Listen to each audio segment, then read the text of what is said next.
Hello, അസ്സാം വലൈക്കും. ഇന്ന് നമുക്ക് നല്ല ടേസ്റ്റിയും നല്ല മണക്കുള്ളൊരു രസം ഉണ്ടാക്കിയാലോ. അതിന് വേണ്ടിയിട്ട് നമ്മളിവിടെ 1 ടീസ്പൂൺ മല്ലിയാണ് എടുക്കുന്നത്, പൊടിക്കാത്ത മല്ലി. പിന്നെ 1 ടീസ്പൂൺ കുരുമുളകാണ് അടുത്തത് എടുക്കുന്നത്. പിന്നെ 1/2 ടീസ്പൂൺ ജീരകം. പിന്നെ ഒരു 5-6 മണി ഉലുവ. പിന്നെ ഒരു ഉണക്കമുളക്. ഇതൊക്കെ ഇട്ടിട്ട് നമുക്ക് നല്ല തരിയായിട്ട് പൊടിച്ചെടുക്കാം. ഉലുവ ഇടുമ്പോൾ നല്ലൊരു സ്മെല്ല് കിട്ടും ഈ കറിക്ക്. ഇനി നമുക്കൊരു 5-6 കഷ്ണം വെളുത്തുള്ളി ഇടാം. എന്നിട്ട് ഒന്നും കൂടി അടിച്ചെടുക്കാം. ഈ ഒരു രീതിയിലാണ് നമുക്ക് കിട്ടേണ്ടത്. അത് മാറ്റി വെച്ചതിന് ശേഷം ഒരു നെല്ലിക്ക വലുപ്പത്തിലുള്ള ഒരു പുളി എടുക്കാം. വെള്ളം ചേർത്തിട്ട് നന്നായിട്ടതൊന്ന് പിഴിഞ്ഞെടുക്കാം.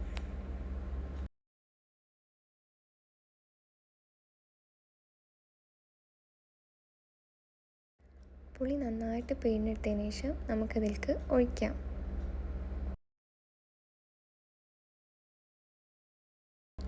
ആവശ്യത്തിനുള്ള വെള്ളം കൂടി ചേർത്ത് കൊടുക്കാം. ഇനി നമുക്ക് വേണ്ടത് നല്ലൊരു പഴുത്ത തക്കാളിയാണ്. അത് നമുക്ക് കട്ട് ചെയ്തതിന് ശേഷം ആ വെള്ളത്തേക്ക് ചേർത്ത് കൊടുക്കാം.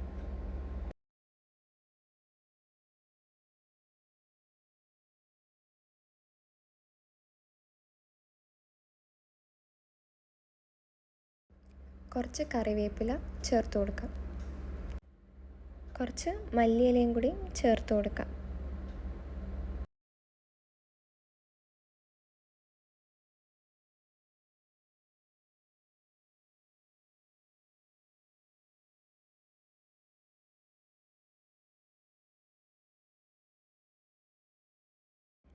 ഇതെല്ലാം കൂടി കൈകൊണ്ട് തക്കാളി മല്ലിച്ചപ്പും എല്ലാതും നിരണ്ടി പിഴിഞ്ഞെടുക്കണം.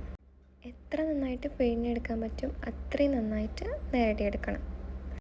ഈ പുളിവെള്ളത്തിൽ ഈ തക്കാളി നന്നായിട്ട് പിഴിഞ്ഞെടുക്കണം. ഈ ഒരു രീതിയിൽ രസം ഉണ്ടാക്കുമ്പോൾ നല്ലൊരു പ്രത്യേക ടേസ്റ്റ് ആയിരിക്കും.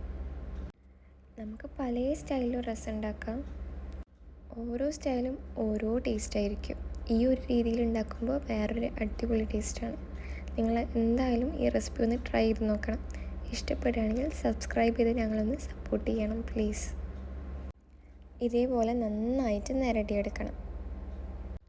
ഇവിടെ തക്കാളിയൊക്കെ നന്നായിട്ട് നിരട്ടി വന്നിട്ടുണ്ട്. ഇനി ആവശ്യത്തിനുള്ള വെള്ളം ചേർത്ത് കൊടുക്കാം. കൂടെ ആവശ്യത്തിനുള്ള ഉപ്പും കൂടി ചേർത്ത് കൊടുക്കാം.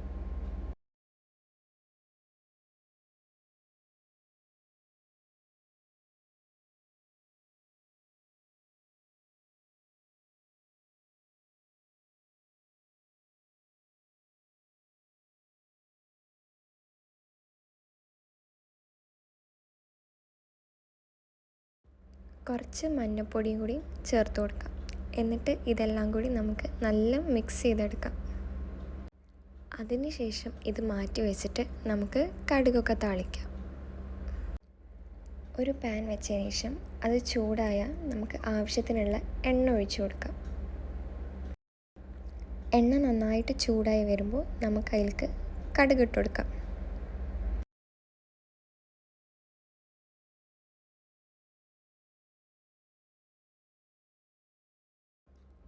ഒരു ഉണക്കമുളകും കൂടി അതിലേക്ക് ചേർത്ത് കൊടുക്കാം.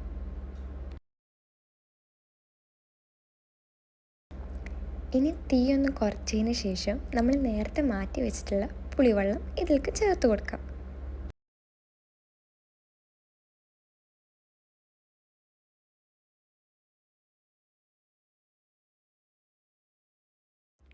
അതിലേക്ക് ഒരു കീറിയ മുളകും കൂടി നമ്മൾ ചേർത്ത് കൊടുക്കുന്നുണ്ട്. പിന്നെ നമ്മൾ നേരത്തെ പൊടിച്ച് മാറ്റി വെച്ചിട്ടുള്ള പൊടിയും കൂടി ചേർത്ത് കൊടുക്കാം. ഇത് നല്ല പൊടിച്ചെടുക്കണ്ട, ചെറുതായിട്ടൊന്ന് അരഞ്ഞാൽ മതി. ആദ്യം നിങ്ങൾക്ക് പൊടി ചേർത്തിട്ടും ഈ പുളിവെള്ളം ചേർക്കാവുന്നതാണ്.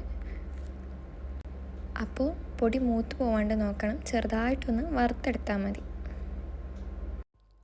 ഇനി നമുക്ക് ചെറിയ തീയിൽ വെച്ചിട്ട് ഒന്ന് തിളച്ച് വരുന്നവരെ വെയിറ്റ് ചെയ്യാം. ഉപ്പും പുളിയും കുറവാണെങ്കിൽ നമുക്ക് ചേർത്ത് കൊടുക്കാം. ഒരല്പം കായം പൊടിയും കൂടി ചേർത്ത് കൊടുക്കാം. വളരെ കുറച്ച് മതി. ഒത്തിരി ഇട്ട് കൊടുത്താൽ ഒരു കയ്പ്പ് ടേസ്റ്റ് വരും. ഒരു നല്ല മണത്തിനും ടേസ്റ്റിനൊക്കെ വേണ്ടിയിട്ടാണ് നമ്മൾ കായംപൊടി ഇടുന്നത്. അല്പം അത്ര മാത്രം മതി. രസം ചെറുതായിട്ട് തിളച്ച് വരുന്നുണ്ട്. ഇത് കുറേ നേരം ഞങ്ങൾ സ്ലോ ആക്കി വെച്ചിട്ടാണ് ഇങ്ങനെ തിളച്ച് വരുന്നത്. ഇത്ര മാത്രമായാൽ മതി, ഇതിൽ കൂടുതൽ ആവണ്ട. കുറച്ച് അധികം ടേസ്റ്റിനും മണത്തിനും വേണ്ടിയിട്ട് നമുക്ക് കുറച്ചും കൂടി മല്ലിച്ചപ്പ് ചേർത്ത് കൊടുക്കാം. അങ്ങനെ നമ്മൾ അടിപൊളി രസം ഇവിടെ റെഡി ആയിട്ടുണ്ട്.